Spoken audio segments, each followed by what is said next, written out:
Bugünkü pasiyentimizə təkrar burun əməliyyatı etdik, revizyon burun əməliyyatı.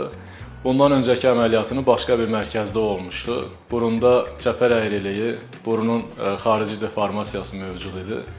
Biz təkrar əməliyyatla həm nəfəs almasını düzəltdik, həm də burunun estetik görünüşündəki deformasiyaları düzəltmiş olduq. Hal-hazırda əməliyyatdan təxminən 2 saat keçmişdir və pasiyentimiz ağrısız, üzündə göyərməsiz və şişliksiz bir şəkildə davam edir. Necəsiz, özünüzü necə hiss edirsiniz? Ağrınız varmı? Yaxşısınız? Yaxşısınız. Hə, çox az ağrısı var. Çox az ağrının olması da əməliyyatdan sonra qəbul edilirdir.